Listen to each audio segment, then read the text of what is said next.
Boa noite, queridos amigos do Centro Espírita Fraternidade de Luz. Boa noite, queridos amigos do Facebook, queridos amigos internautas. É com muito prazer que eu estou novamente na página desse laborioso Centro Espírita, onde eu tenho grandes amigos do coração.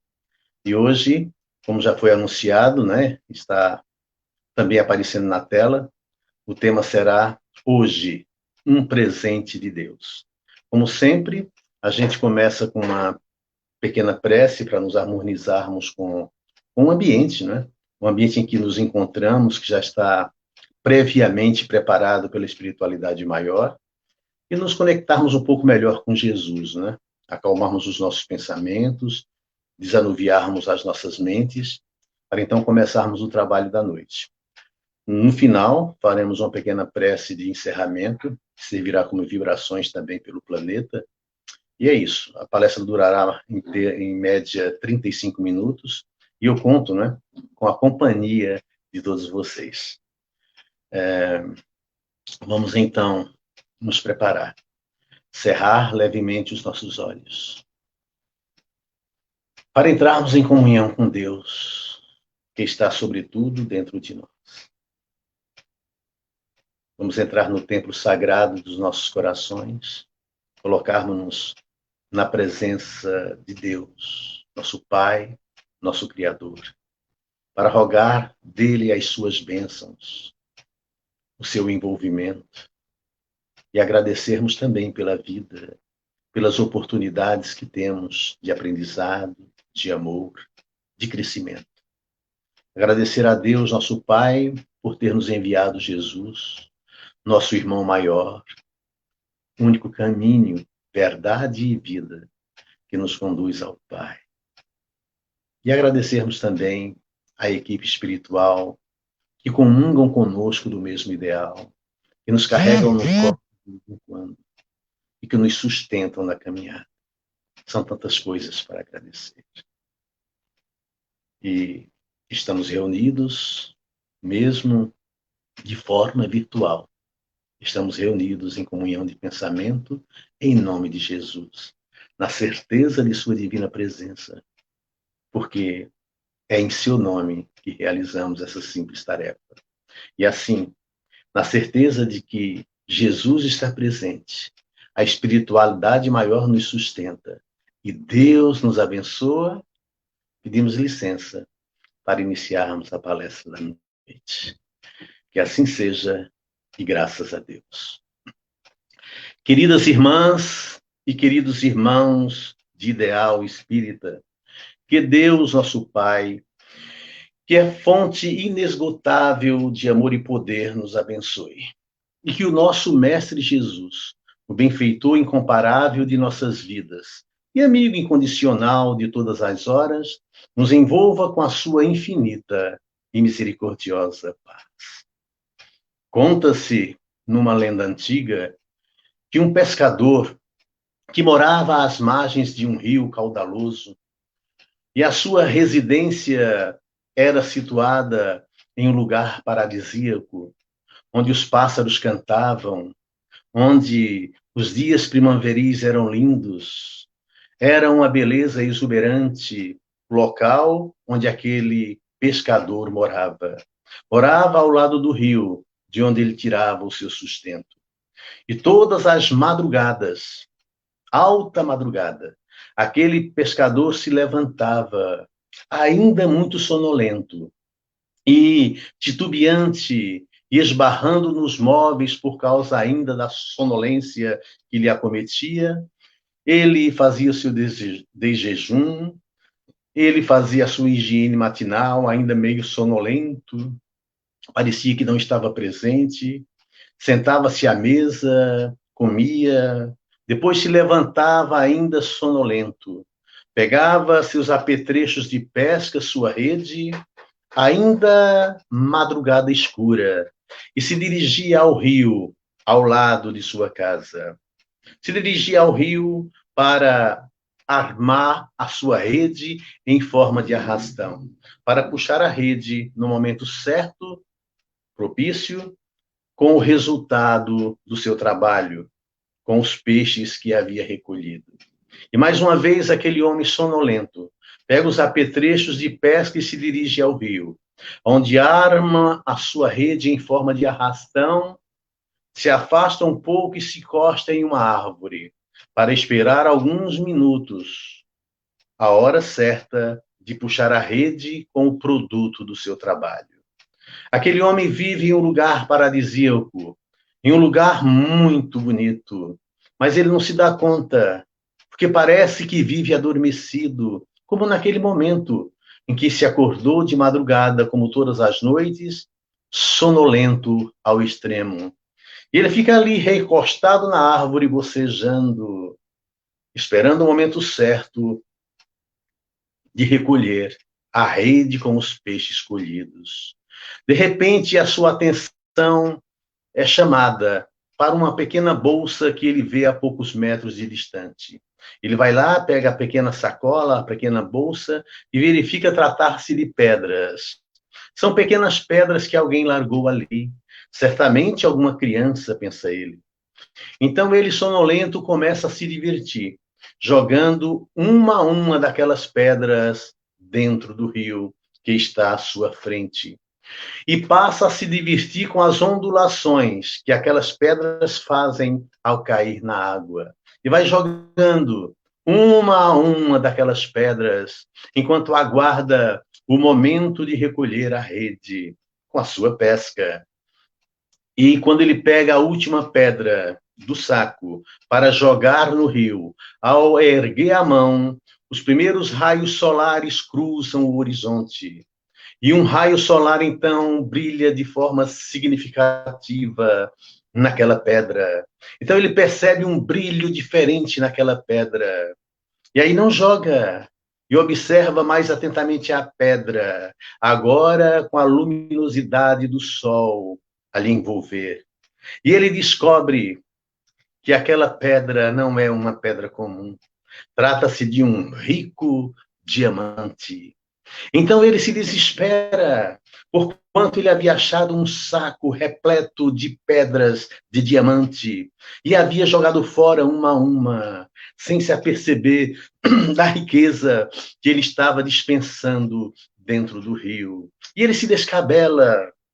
Ele blasfema contra todos, contra a sua falta de sorte, e blasfema contra Deus, e xinga, e se revolta, e puxa os cabelos, e fica revoltadíssimo.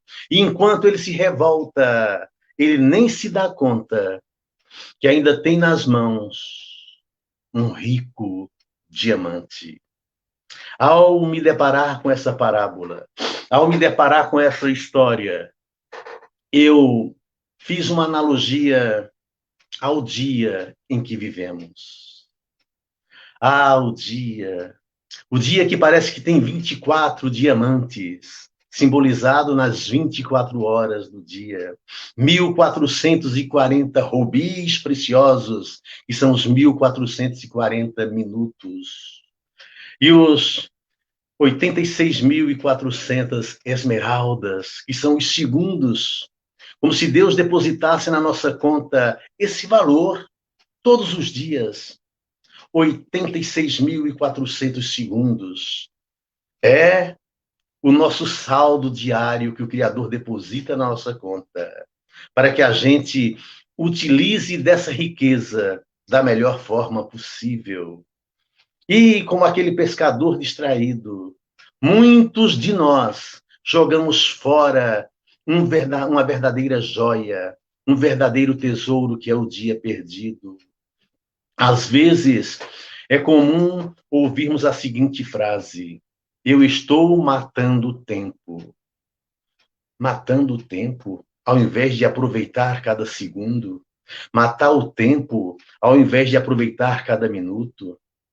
Porque o momento atual é chamado de presente, porque é uma dádiva, porque é um presente de Deus, porque é a oportunidade que temos de crescimento.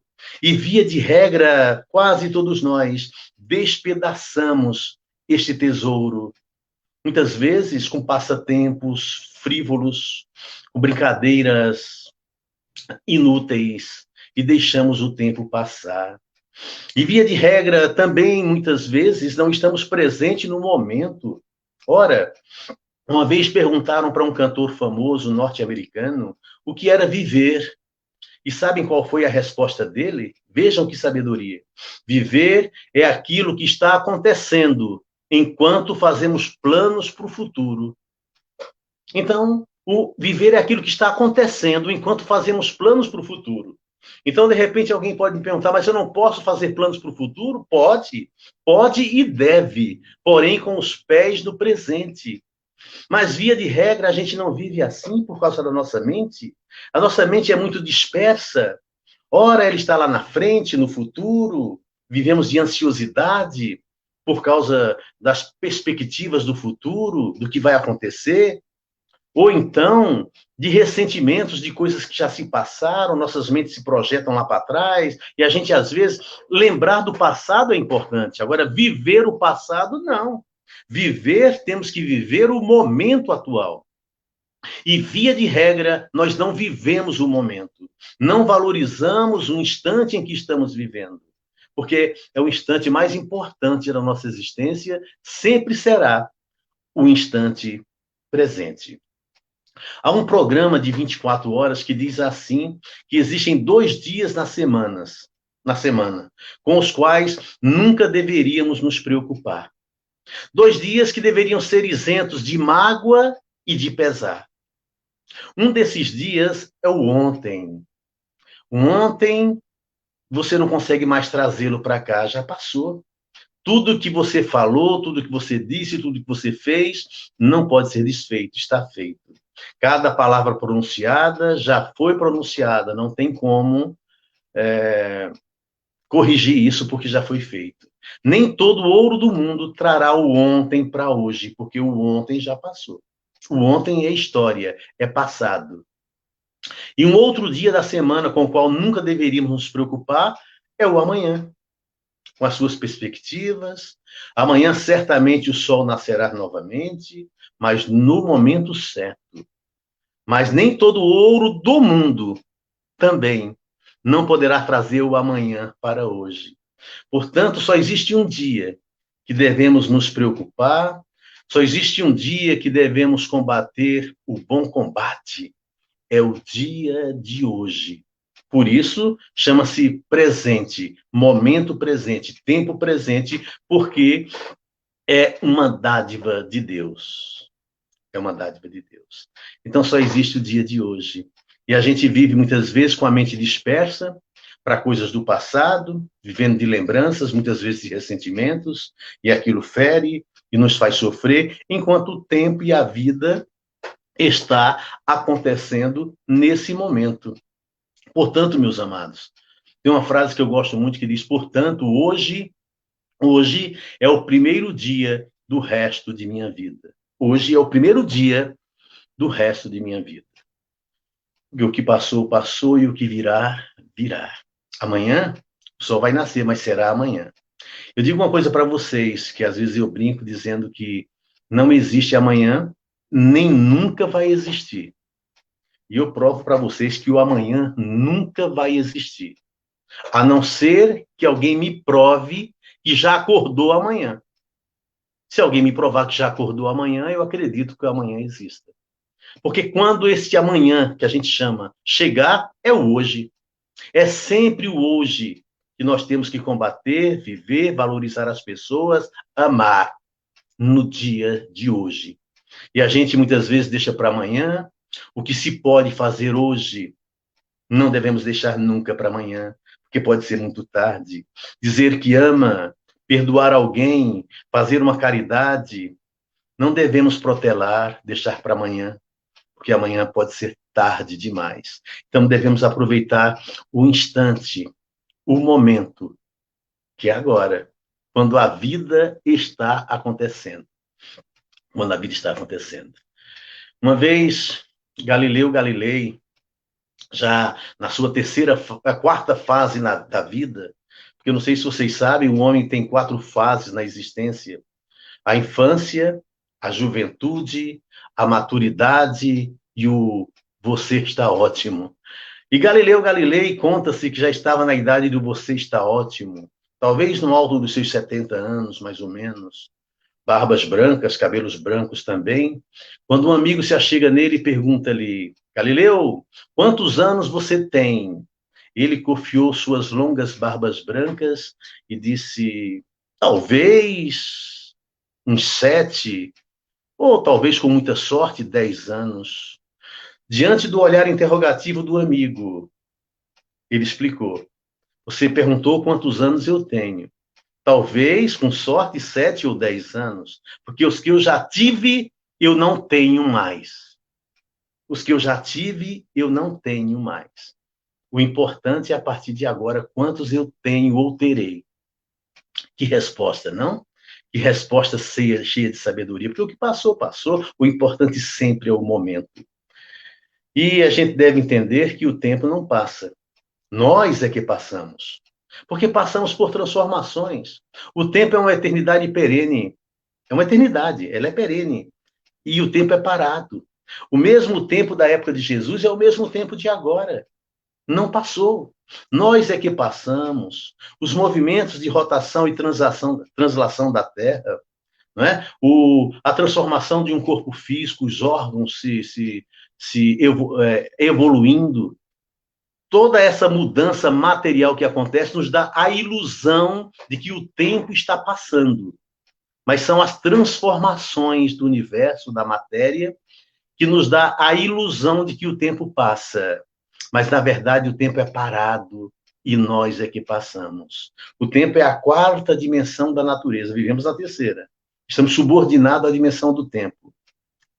Mas o tempo é parado, é uma eternidade, é perene. E a gente acha, tem a ilusão de que o tempo está passando, mas são as mudanças, a transformação da matéria que nos dá a ilusão de que o tempo está passando. E Jesus foi muito sábio, foi um terapeuta por excelência, quando nos recomendou, lá no Sermão da Montanha, Mateus capítulo 6, não vos inquieteis com o dia de amanhã, para cada dia já basta a sua turbulência. E a gente se preocupa tanto com o amanhã.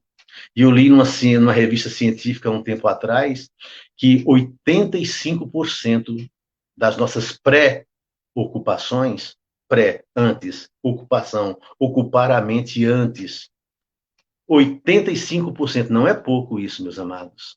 85% das nossas pré-ocupações não ocorrem. A gente se preocupa à toa. Eu dou um exemplo. Às vezes você está dirigindo um automóvel e vai passando no farol que está amarelo e antes de você passar ele fica vermelho e não dá tempo e você acaba passando no farol vermelho. Aí você olha pelo retrovisor e vê um radar atrás. Aí você fica pensando, você que eu falo é de uma forma geral, qualquer pessoa, eu mesmo, acontece muito comigo. Meu Deus, eu fui multado, acho que eu fui multado, fui fotografado, o radar me pegou e não sei o que, isso e aquilo, que às vezes nem foi. Você se preocupa e sofre com antecedência por algo que não vai acontecer. Às vezes acontece, mas 85% das nossas preocupações não ocorrem. E a gente sofre de forma inútil. De forma inútil.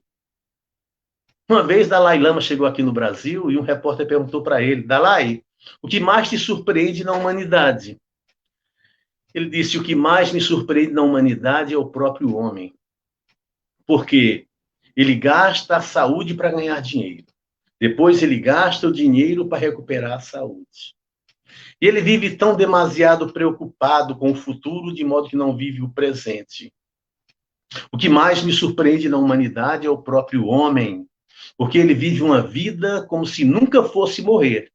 Depois morre, como se nunca tivesse vivido. Não é isso, meus amados? A gente vive uma vida como se nunca fôssemos morrer, uma vida mecânica, como o do pescador que eu contei na história inicial, que de forma mecânica ele escova os dentes, de forma mecânica ele faz sua higiene matinal, de forma mecânica ele faz seus de jejum, de forma mecânica e sonolenta ele vai ao trabalho. Sonolento, dorminhoco, dorminhocos espirituais nós somos. Por isso que Paulo disse aos Efésios: acorda, desperta tu que dormes. E não era aqueles que dormiam o sono biológico da noite, daqui a pouco vamos dormir. Não, não é esse sono, é o sono espiritual. Muita gente vive desse jeito, parece que estão cansados. Tem gente que vive sem dinamismo, sem deixar que esse Deus interior, que é o entusiasmo, que significa Deus em nós, se manifeste. Então são pessoas decadentes, deprimidas, cansadas, como o pescador da história. E você pergunta, você está cansado? Ele fala, estou. E o que é que você faz quando você está cansado? Você está cansado de quê? Ah, eu estou cansado de descansar. E o que é que você faz quando você está cansado de descansar? Aí eu descanso. Tem gente que vive assim, igual o pescador da história, de forma mecânica, sem despertar espiritualmente para a vida. E isso, meus amados, é muito mal. Porque vivemos projetados para o futuro ou para o passado. Não, devemos pensar no futuro de vez em quando, sim, fazer projetos, programação para o futuro. Sim, é importante isso. Tanto é que o calendário que o homem organizou, de janeiro a dezembro, é para a nossa organização mesmo. Devemos fazer projetos, mas com os pés no presente. Nunca viver o futuro. Né? Fazer planos, sim, vivê-los, não. Viver é o momento que devemos viver. Lembrar do passado, vamos sim, isso faz parte, é uma memória nossa, não vamos esquecer passado de maneira nenhuma. Vamos lembrar de vez em quando, sim. Até para não errarmos mais, até para aprendermos com alguma coisa que já erramos. Lembrar do passado é importante. Agora, viver o passado, não. Viver o passado é sofrer duas vezes. É pisar em cacos. Sabe o que é pisar em cacos? Por exemplo, você está tomando um copo com água, um copo de vidro, ele escapa da sua mão e quebra-se em 1000 pedaços, em cacos. E você fica pisando em cacos. É isso. Viver do passado, viver o passado é pisar em cacos. É sofrer. É ressentir. É sentir novamente. Isso não. Então, é difícil. Estamos normalmente envolvidos nesse projeto de viver o passado, de viver o futuro. Vai ser difícil nós treinarmos para vivermos o presente, vivermos de fato o presente, valorizarmos o instante. Mas, meus amados, ninguém faz isso o tempo todo. Mas estamos aqui para treinar. A vida é um exercício. Então vamos nos lembrar disso, da recomendação cristã de não se preocupe com os dias de amanhã, olhai os pássaros e as aves, olhai os lírios do campo. Não se preocupem. Viva o momento, porque cada dia tem seu peso. Por isso que o dia é dividido. Então vamos viver um instante. Vamos fazer o plano das 24 horas. Se for muito difícil, vamos fazer o plano das 12 horas. Vamos procurar viver o momento, amar agora, fazer a caridade agora. O momento que devemos viver sempre vai ser o agora. Sempre vai ser o agora. Não é? Jesus, lá em Mateus 26, 41, na noite em que ele foi preso, ele sobe no Getsêmani para orar. Ele leva consigo, ele deixa os apóstolos embaixo e leva consigo só os três, Pedro, João e Tiago. Aqueles três que sempre andavam com Jesus, sempre estavam presentes com Jesus nos momentos mais importantes. Transfiguração no Tabor, nesse momento em que foram orar no Getsêmani, que Jesus disse que estava triste até a morte, que João fala que ele chorou lágrimas de sangue. Ele deixa os três apóstolos assim e se afasta um pouquinho para orar sozinho. Diz lá em Mateus, capítulo 25, versículo 41 em diante. Ele fala assim, vigiem para não cair em tentação. Vigiai e orai para não cair em tentação. Não é orar e vigiar, como muita gente fala. É vigiai e orai para não cair em tentação. E ele se afasta um pouco para orar sozinho. Quando volta, os três estão dormindo. Ele então os recrimina, porque eles não conseguem orar nem vigiar com ele por uma hora, por um instante, e se afasta novamente para orar. Quando volta, eles estão dormindo novamente. E isso ocorre 3 vezes. Jesus fala, vocês não são capazes de orar comigo, de vigiar comigo por um instante? Vigiar e orar para não cair em tentação, porque o espírito está pronto, mas a carne é fraca. Muita gente se utiliza dessa passagem evangélica para dizer: eu errei, eu pequei, eu traí minha mulher, eu fiz isso e aquilo, porque a carne é fraca. Não, a carne não é fraca, meus amados, é o espírito que é fraco nesse caso. A carne é igual para todos. Um glutão que passa diante de um prato fumegante de comida, que está cheirando, o comportamento do glutão é diferente de uma pessoa que não é glutão. Né? Um homem mulherengo e um homem que não é mulherengo, eles agem de maneira diferente diante de um encontro com uma bela mulher. O mulherengo age de um jeito e o não mulherengo age de outro. Não é a carne que é fraca. A carne é a mesma. É uma desculpa esfarrapada que encontramos para justificar nossos erros e dizer que a carne é fraca. Não, é o espírito que é fraco. Jesus se referia que a carne era fraca naquele momento, porque eles poderiam cair no sono mesmo. Porque o cansaço é natural, faz parte do corpo físico. Mas vigiai, para não cair em tentação, para não dormirem. A gente pode trazer esse ensinamento para o campo espiritual. Vamos vigiar, vamos despertar espiritualmente, para não cairmos em tentação de dormirmos espiritualmente. E quando é que isso vai acontecer? Daqui a uma hora? Daqui a amanhã? Não. Esse ensinamento é para hoje, é para agora. É para aquele momento. Jesus queria que eles orassem naquele momento e não deixassem para depois. Então, a gente tem que trazer esse ensinamento para cá, vigiar e orar, e vigiar agora. Meus pensamentos é nesse momento. Eu preciso vigiar e orar. Não viver em oração como um beato. Não, não, não é isso. Orar é viver de acordo com a vontade de Deus. Isso é a verdadeira oração. Oração. Né? É o seu modo de viver, é o seu comportamento, é o seu exemplo. E isso ocorre no momento. Não dá para praticar esses ensinamentos daqui a pouco. Se eu praticar daqui a pouco, vai ser o meu momento daquela hora. Então, tem que ser agora. Viver o momento, amar agora, não é? Para que não cairmos em tentação. Então, não é daqui a pouco, é agora. Sempre estar com o momento presente para vivermos plenamente a nossa vida. Às vezes a gente fala: meu Deus, como o tempo está passando depressa. Eu já disse, o tempo não passa, nós é que passamos. Por que que nós temos a ilusão de que o tempo está passando depressa? Porque não vemos o tempo passar.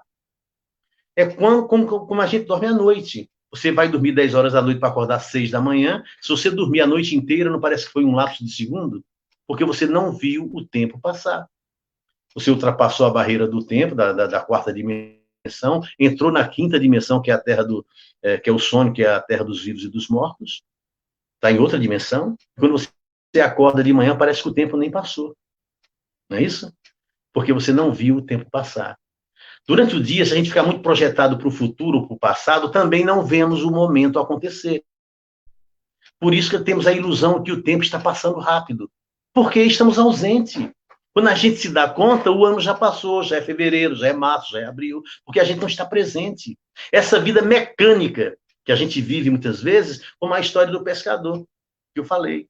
Então, não vê o tempo passar. Se prestarmos atenção no momento, que o budismo chama de atitude consciente, a gente não vai esquecer onde colocou a chave do carro, a gente não vai esquecer das coisas como comumente a gente esquece. Sabem por quê?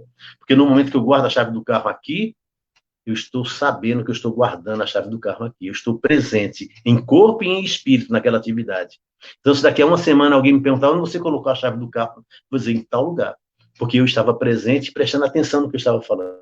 Então, se eu coloco a chave do carro aqui, com o pensamento numa reunião que eu vou ter amanhã, eu estou fisicamente colocando a chave do carro aqui. Mas, espiritualmente, eu estou pensando em outra coisa. Se daqui a uma semana alguém me perguntar onde você colocou a chave do carro, eu não vou lembrar. Porque eu não tive uma atitude consciente quando o budismo fala. Porque eu não estava vivendo o momento. Porque eu não estava vivendo o presente. Meus amados, se você quer saber o valor de um ano, pergunte a um aluno que repetiu. Quer saber o valor de um mês? Pergunte a uma mãe que teve um filho prematuro. Quer saber o valor de uma semana? Pergunte ao editor de uma revista semanal. Quer saber o valor de um dia? Pergunte a uma noiva na véspera do casamento. Quer saber o valor de uma hora? Pergunte aos apaixonados que aguardam o momento do encontro. Quer saber o valor de um minuto? Pergunte a alguém que perdeu o trem, o avião, por causa de um minuto. Quer saber o valor de um segundo?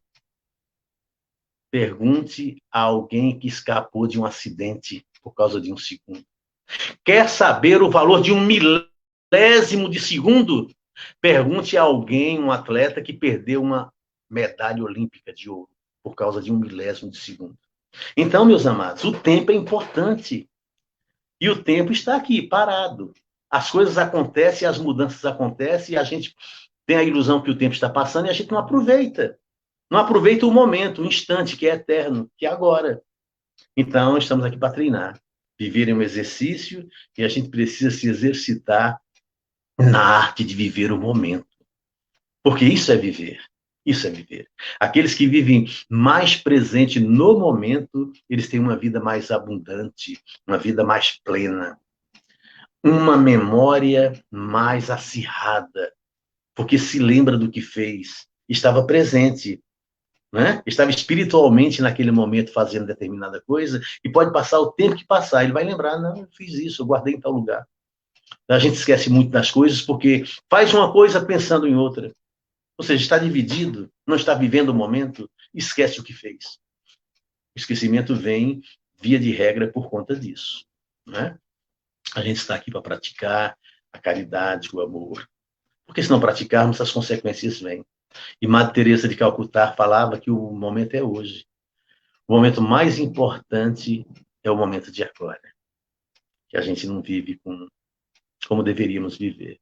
Lá em Lucas, capítulo 16, versículo 19, Jesus conta uma parábola do rico e de Lázaro. Todo mundo já conhece essa parábola. Mas o que me chama a atenção nessa história é a benevolência do Cristo. É a benevolência de Jesus que não tem maledicência nem no falar. Porque Lázaro, que é a pessoa boa da história, ele dá o nome, Lázaro. Porque não tem como esconder o nome de uma pessoa boa. Mas o rico, que não é uma pessoa boa, ele não dá nome, para não ser maledicente. Ele só fala o rico. Olha que interessante. Olha que ensinamento. Né? Chico Xavier era assim também. Então Jesus fala a parábola do rico e de Lázaro. Que Lázaro vivia à porta do rico, e o rico não dava nem as migalhas de pão, os farelos de pão que caíam da mesa de Lázaro, do rico, era assim que Lázaro se alimentava. Ficava na porta, e as suas úlceras, suas feridas eram lambidas pelos cães do rico. O rico não dava importância para Lázaro. Acontece que os dois desencarnaram, né? E o rico foi para o que a teologia chama de inferno, a gente chama de umbral, de uma região de sofrimento transitório, mas é uma região de sofrimento, é um verdadeiro inferno mesmo.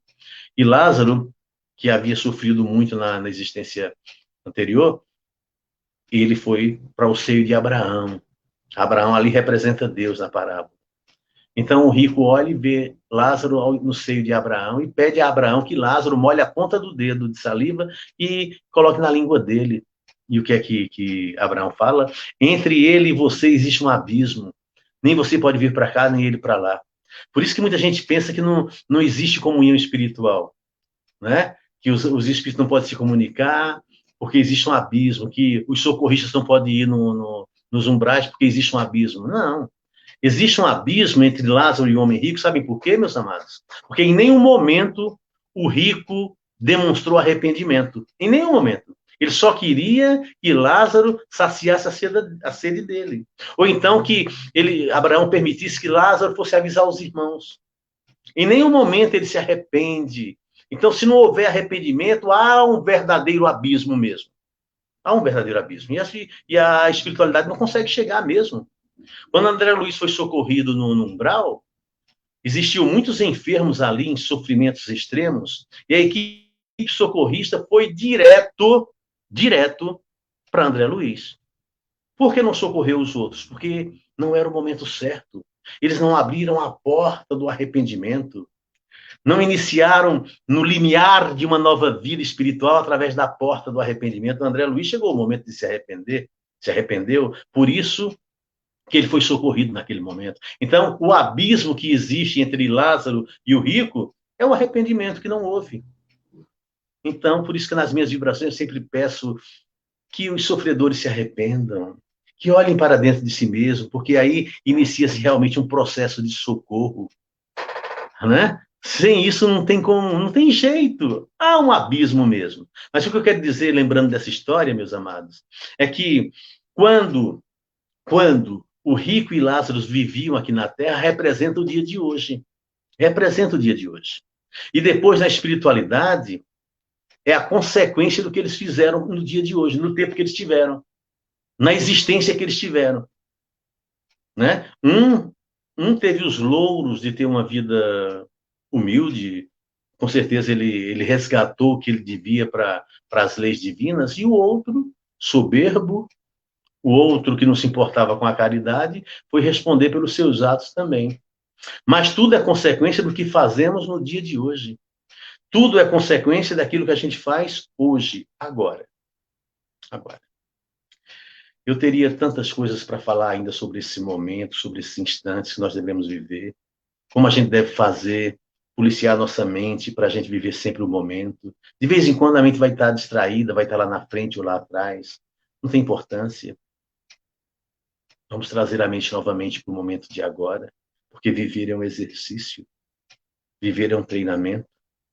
E isso que eu estou pedindo para vocês e para mim, porque os ouvidos mais próximos da minha boca são os meus, é que a gente atenda a uma recomendação evangélica do Cristo, que a gente atenda essa recomendação evangélica. Não vos inquieteis com o dia de amanhã. Isso é Jesus que está pedindo, porque para cada dia já basta a sua turbulência, para cada dia já basta o seu peso. Lembremos-nos de Laurindo Rabelo, que na hora de sua morte, ele escreveu o melhor soneto da sua vida, que nos deixou um grande ensinamento, cujo título é Tempo e Conta. Ele deve ter recebido os louros da espiritualidade por causa desse grande ensinamento que deixou para a gente. Na hora da morte, ele escreveu Tempo e Conta. E eu aprendo muito com esse soneto, onde ele diz: Deus pede estrita conta do meu tempo, forçoso é desse tempo já dar conta. Pois como dá em tempo tanta conta, eu, que gastei sem conta tanto tempo? Para dar esta conta feita a tempo, dado me foi tempo, não fiz conta. Não quis, sobrando tempo, fazer conta. Quero agora fazer conta e falta tempo. Ó vós, que tendes tempo sem ter conta, não gasteis o vosso tempo em passatempo. Cuidai, enquanto é tempo, em fazer conta. Pois aqueles que contam com seu tempo, se fizessem desse tempo alguma conta, não choravam sem conta por não ter tempo. Pois aqueles que contam com seu tempo, se fizessem desse tempo alguma conta, não choravam como eu por não ter tempo. Laurindo Rabelo acabou de escrever a última linha desse soneto e desencarnou, deixando-nos esse grande ensinamento para a gente levar em conta o tempo que Deus nos proporciona. Meus amados, que os ventos da felicidade, da prosperidade, das energias salutares sempre assoprem tuas costas, te impulsionando avante. Que o sol da liberdade, da felicidade, do amor, sempre brilhe em seu rosto e ilumine seus passos, levando luz e alegria de viver a sua vida, às vezes difícil. Que uma chuva de bênçãos sempre caiam sobre vocês. E até nos encontrarmos de novo, virtualmente ou presencialmente. Que Deus o tenha e que Deus a tenha, tranquilos e suaves, na palma de sua mão. Muito obrigado a todos. Muito obrigado. Vamos orar. Orar para agradecer a Deus por esses instantes que acabamos de vivenciar juntos. Por esse momento que nunca mais vai se repetir. Por esse momento que foi só nosso. Agradecer a Deus pelo aprendizado, por estarmos sempre aprendendo. Agradecer a Deus por Jesus, nosso médico, nosso professor, o nosso irmão maior, o modelo que devemos seguir. Agradecer a Jesus por Maria Santíssima, Mãe zelosa, e sua grande falange de espíritos marianos que trabalham tanto na comunidade da Terra. Agradecer a Deus pelo ar que respiramos, pela saúde que preservamos até agora. Agradecer a Deus pela vida e que Deus continue nos abençoando e que Jesus continue nos ensinando e que a equipe espiritual continue nos sustentando, porque sem eles ficaríamos tão frágeis e vulneráveis. E assim, com os corações cheios de gratidão por esses instantes vividos, pedimos licença ao alto, a Deus, para encerrarmos o trabalho de hoje. Que assim seja, e graças a Deus. Graças a Deus.